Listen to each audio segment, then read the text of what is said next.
Imagine por um instante a seguinte cena. Uma mulher sozinha, marcada pelo abandono e pela rejeição, sendo esquecida até mesmo pela própria família. Uma mulher que parecia estar destinada à vergonha e à invisibilidade, mas que no final se tornaria peça-chave em uma das maiores histórias de redenção da Bíblia.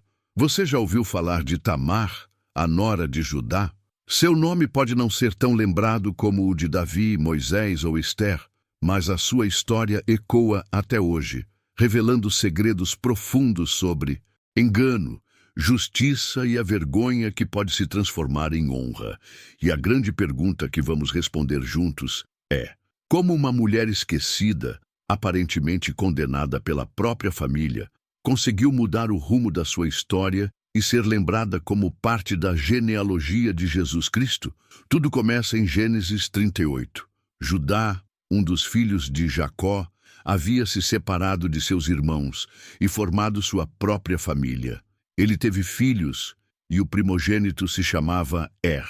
Este, por sua vez, foi o primeiro marido de Tamar. Mas a Bíblia nos revela algo perturbador. Er era mau aos olhos do Senhor, e por isso Deus tirou a sua vida. Imagine o impacto. Tamar, recém-casada, já enfrentava a dor de se tornar viúva.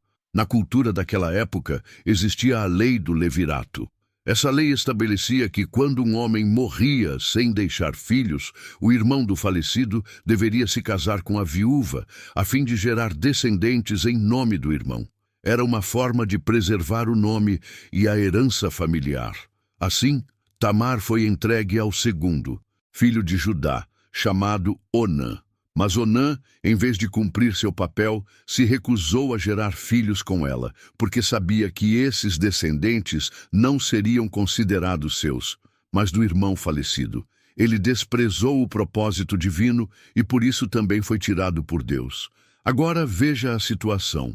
Tamar, 2 vezes viúva, sem filhos e vivendo em uma sociedade onde uma mulher sem descendência era vista como uma maldição.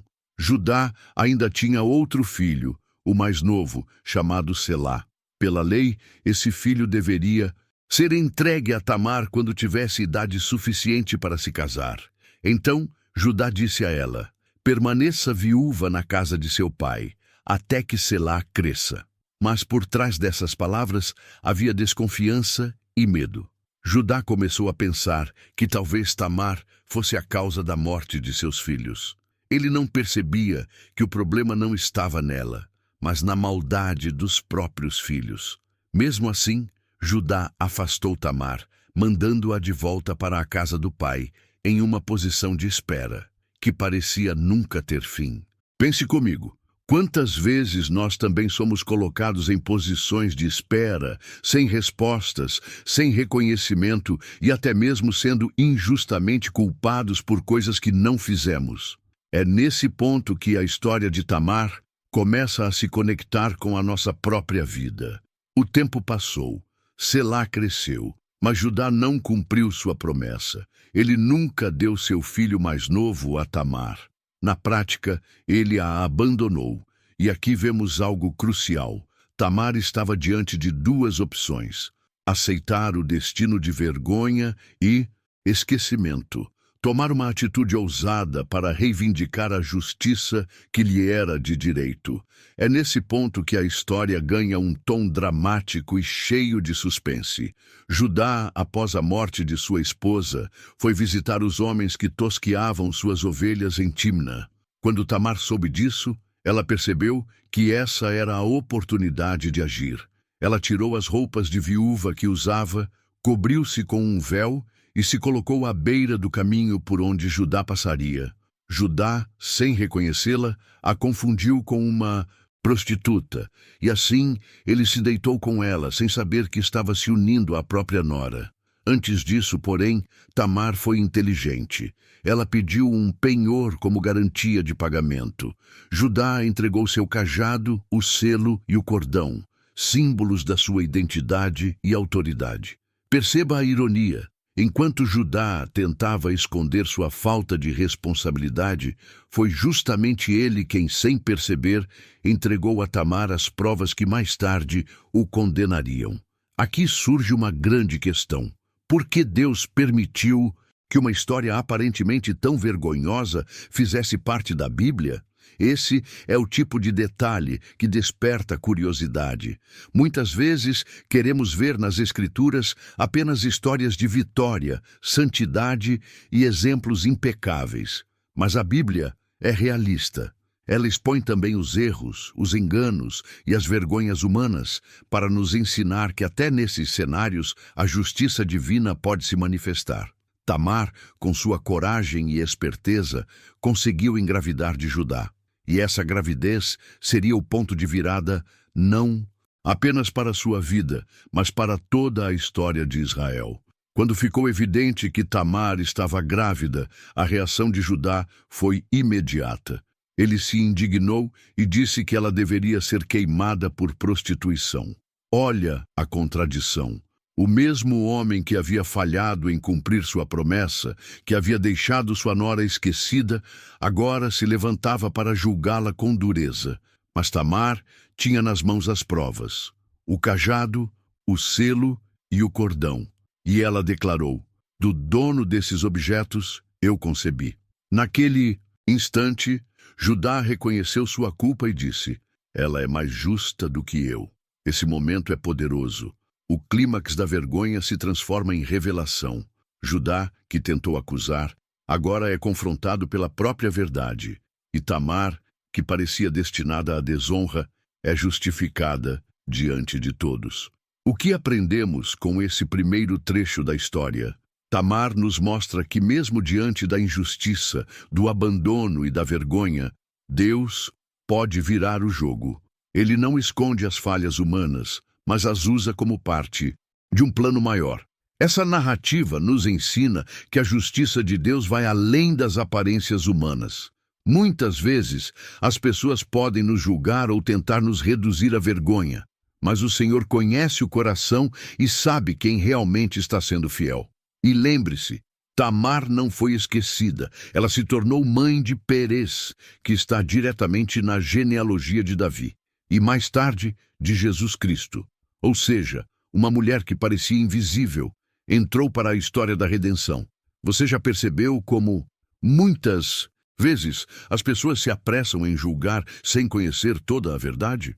Quantas vezes alguém foi condenado injustamente apenas porque a aparência ou as circunstâncias pareciam incriminá-lo? Foi exatamente isso que aconteceu com Tamar. Uma mulher colocada à beira da vergonha máxima, prestes a ser punida por algo que, na verdade, era fruto da negligência e da injustiça de outros. E a pergunta que nos guia neste segundo bloco é: o que a reação de Judá e o desfecho da acusação contra Tamar nos revelam sobre a justiça divina e o papel da verdade oculta? Quando Tamar apareceu grávida, imediatamente a notícia se espalhou. Naquele contexto, uma viúva, prometida a outro filho, mas grávida antes de receber esse marido, era vista como culpada de imoralidade. E qual foi a reação de Judá? Ele não procurou ouvir a versão dela, não buscou investigar, simplesmente declarou: tragam-na para fora e seja queimada. Essa decisão expõe uma dura realidade. Muitas vezes, aqueles que deveriam proteger e cuidar são os primeiros a julgar e condenar. Tamar estava a um passo de perder tudo: a vida, a honra e até mesmo a esperança de justiça. Mas Tamar não se precipitou. Ela não gritou, não se defendeu de imediato, não entrou em desespero. Ela esperou o momento certo. Aqui existe uma lição valiosa. Quantas vezes o silêncio estratégico pode ser mais poderoso que 1000 palavras? Tamar sabia que possuía algo em suas mãos que mudaria completamente a narrativa. Os objetos de Judá, o selo, o cordão e o cajado. E isso nos faz refletir. Deus sempre nos dá provas, sinais ou testemunhos que, no tempo certo, revelarão a verdade que muitos tentam esconder. Quando a sentença parecia selada, Tamar mostrou as provas e disse: do dono destes objetos eu concebi. Imagine a cena. Todos ao redor ficaram em choque. A acusada agora se tornava a acusadora. Judá, o homem que exigia sua morte, era, na verdade, o responsável pela gravidez dela. O silêncio se quebrou, e a verdade veio à tona de uma maneira que ninguém poderia negar. É aqui que encontramos um dos momentos mais fortes de toda a narrativa. Judá, exposto diante de todos, poderia ter tentado negar, justificar ou até mesmo culpar Tamar de outra forma. Mas não, ele admitiu. Ela é mais justa do que eu, porquanto não a dei a Selá, meu filho. Essa confissão muda tudo. Tamar não apenas é absolvida, mas reconhecida como alguém que agiu com mais justiça que o próprio líder da família. Agora, pense comigo, por que a Bíblia faz questão de preservar esse detalhe? Por que registrar uma história onde um dos patriarcas de Israel, Judá, pai da tribo real, aparece em uma situação tão vergonhosa? Esse é o ponto que desperta curiosidade e prende nossa atenção. A Bíblia não é um livro de heróis perfeitos. Ela mostra homens falhos, mulheres desprezadas e situações humanas cheias de erros. Mas justamente nessas falhas vemos o brilho da graça e da justiça divina. O contraste aqui é marcante. Judá, homem de posição, com autoridade, expôs sua hipocrisia. Ele havia falhado com Tamar, enganado-a com uma promessa vazia e, ainda assim, se levantou como juiz severo. Tamar, por outro lado, uma mulher sem voz, sem poder e sem lugar, foi capaz de virar a situação com sabedoria e coragem. E aqui surge uma reflexão importante. Muitas vezes, quem o mundo despreza é quem Deus escolhe para dar voz à verdade. A partir desse momento, tudo muda. Tamar, antes vista como uma viúva abandonada, passa a ser lembrada como alguém que expôs a verdade e trouxe justiça para si mesma. O nascimento de seus filhos, Pérez e Zerá, será o selo final da reviravolta. Mas antes de chegarmos lá, precisamos compreender o simbolismo desse confronto entre Tamar e Judá. Não foi apenas uma questão familiar. Foi uma demonstração de como a justiça divina prevalece sobre a hipocrisia humana. O clímax deste episódio é justamente a declaração de Judá. Ela é mais justa do que eu. Essa frase não apenas absolveu Tamar, mas também revelou o caráter de Deus. Ele não permite que a injustiça dure para sempre. Judá, o patriarca, precisou reconhecer que a justiça estava do lado daquela mulher esquecida. E esse reconhecimento público transformou Tamar de acusada em justificada. Aqui aprendemos algo poderoso. As pessoas podem até tentar nos calar, mas quando a verdade de Deus está conosco, ela será revelada no tempo certo. O silêncio de Tamar não foi covardia, mas sabedoria. Ela esperou o momento certo para que a justiça falasse mais alto que qualquer acusação. Deus, no seu tempo, transforma vergonha em honra e acusação em testemunho.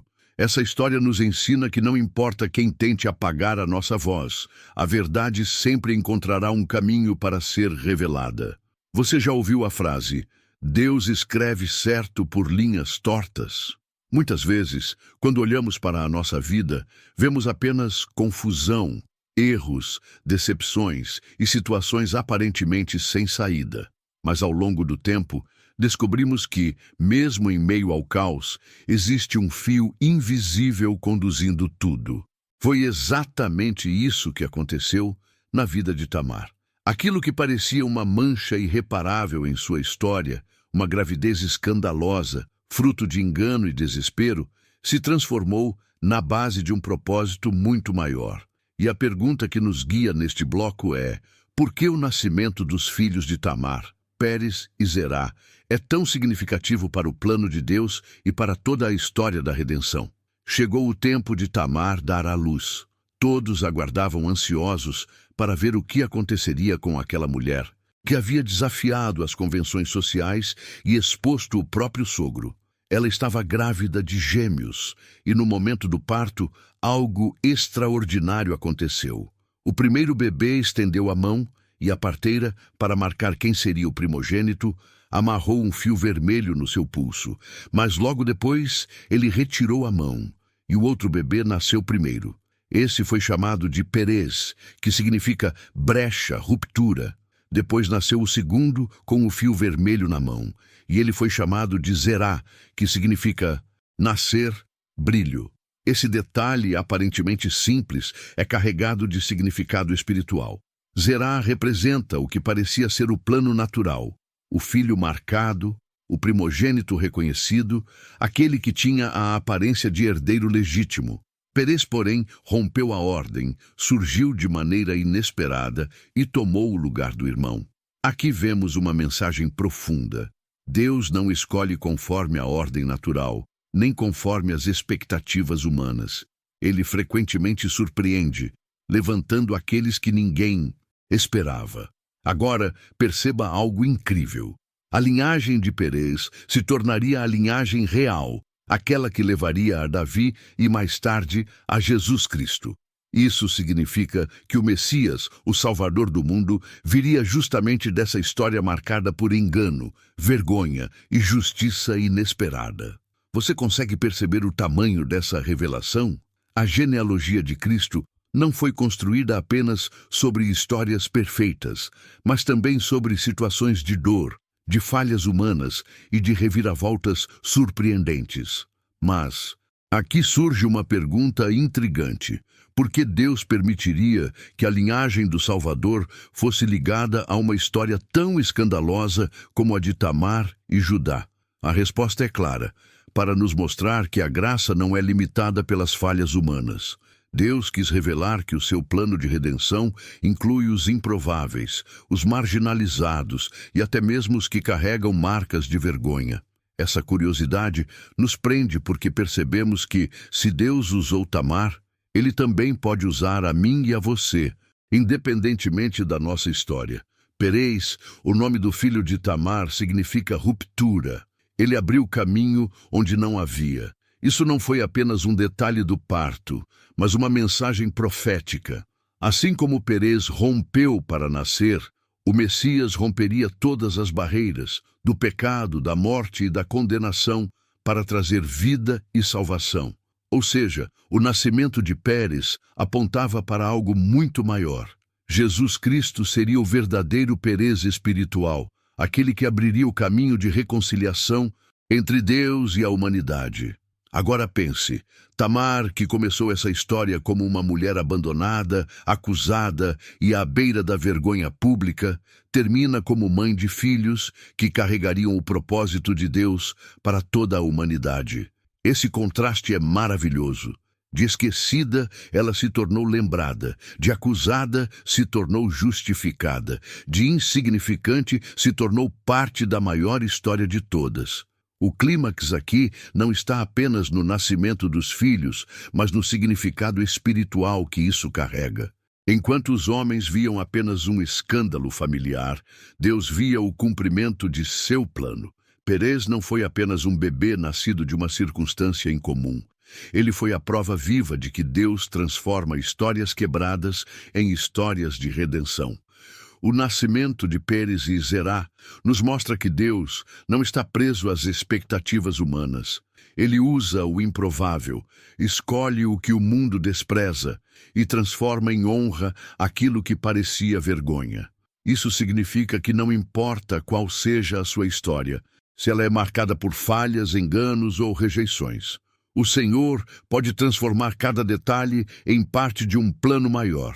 Assim como Tamar, talvez você também já tenha sentido que sua vida não faria diferença. Mas lembre-se, até mesmo aquilo que parece uma ruptura pode ser, na verdade, o início de um propósito divino. Você já pensou que seu nome poderia atravessar séculos e ser lembrado em algo muito maior do que sua própria vida? Pois foi isso que aconteceu com Tamar. Uma mulher aparentemente sem e futuro, esquecida por sua família, acusada injustamente e envolvida em um episódio marcado pela vergonha.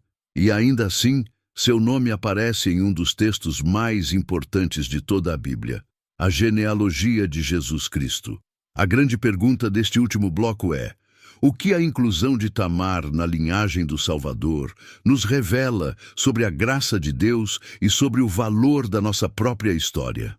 Depois do nascimento de Pérez e Zerá, a vida de Tamar não é mais detalhada pela Bíblia, mas o que já foi revelado é suficiente para entendermos sua importância. Tamar entrou para a genealogia de Davi e, consequentemente, para a genealogia de Cristo. No Evangelho de Mateus, capítulo 1, versículo 3, lemos: Judá gerou de Tamar, Perez e Zerá. Perez gerou Esrom. Esrom gerou Arão. O texto não esconde o nome dela. Pelo contrário, faz questão de destacar: de Tamar. Isso é incrível, porque na tradição judaica, as genealogias normalmente não mencionavam mulheres. E quando Mateus escreve a linhagem de Jesus, ele inclui 4 mulheres, entre elas Tamar. As 4 mulheres citadas em Mateus 1 são Tamar, Raabe, Rute e Batseba. Todas elas têm algo em comum: histórias marcadas por situações improváveis, difíceis ou até escandalosas aos olhos humanos. Tamar, viúva esquecida, acusada, envolvida em engano. Raabe, uma prostituta de Jericó que ajudou os espias de Israel. Rute, uma estrangeira moabita de um povo rejeitado. Batseba, envolvida no pecado com o rei Davi. Você percebe o padrão? Deus escolheu construir a linhagem do Salvador não por meio dos perfeitos, mas daqueles que carregavam marcas de dor, rejeição e falhas. Isso revela que a graça de Deus não é limitada por nossos erros ou pela opinião das pessoas. Tamar poderia ter sido esquecida como tantas mulheres do seu tempo, mas Deus fez questão de registrar seu nome para sempre. Isso nos mostra algo poderoso. Quando entregamos nossa história a Deus, até mesmo aquilo que parecia ser vergonha pode se transformar em testemunho eterno. O nome de Tamar, associado ao engano e à vergonha, foi ressignificado. Hoje, quando falamos dela, não lembramos apenas do episódio doloroso, mas da lição de coragem, justiça e propósito divino. Mas isso nos leva a uma pergunta intrigante: por que Deus usaria justamente pessoas com histórias tão complicadas para construir a linhagem do seu filho? A resposta é simples e profunda: para mostrar que a salvação não é mérito humano. A vinda de Cristo não foi baseada em uma genealogia perfeita, mas em uma linhagem real e humana, cheia de falhas, para nos ensinar que o Messias veio para redimir o imperfeito. Isso desperta em nós a curiosidade de enxergar nossa própria vida de outra forma. Talvez carreguemos marcas, erros e momentos de vergonha, mas se Deus incluiu Tamar em seu plano, Ele também pode nos incluir. O clímax desta história não está no ato de Tamar, nem no julgamento de Judá, nem mesmo no nascimento de Perez. O ponto máximo está no fato de que daquela mulher improvável veio o Salvador do mundo. Isso é extraordinário. A vergonha se transformou em honra, a acusação se transformou em justificação, a rejeição se transformou em propósito eterno. A história de Tamar é a prova viva de que Deus usa até os caminhos mais tortuosos para realizar seus planos perfeitos. Agora é hora de trazer essa mensagem para a nossa vida. Assim como Tamar, muitos de nós já enfrentamos injustiça, esquecimento ou até acusações. Assim como ela, talvez já nos sentimos sem lugar, sem voz, sem futuro. Mas a história de Tamar nos lembra que Deus não escreve nossa vida pela opinião dos outros, mas pelo seu propósito eterno. Tamar entrou na genealogia de Jesus não porque era perfeita, mas porque Deus quis mostrar que Ele transforma o improvável em parte do seu plano de redenção. Isso significa que você, com sua história única, cheia de falhas e também de momentos de fé, pode ser instrumento para algo muito maior do que imagina. A grande lição é esta: não importa quanto sua vida pareça marcada por enganos ou vergonhas, Deus pode transformar tudo em testemunho e honra. Se essa história falou ao seu coração, lembre-se, assim como Tamar, você também pode ser parte de um propósito muito maior. A sua vida não termina naquilo que os outros dizem, mas no que Deus planejou para você. E se você deseja continuar descobrindo histórias bíblicas profundas como essa, histórias que revelam a graça de Deus em meio à fraqueza humana, então não deixe de acompanhar os próximos conteúdos. Há muito mais para aprender, crescer e se inspirar. Permaneça conosco nessa jornada, porque a cada história revelada, Deus pode estar te mostrando um novo capítulo da sua própria vida.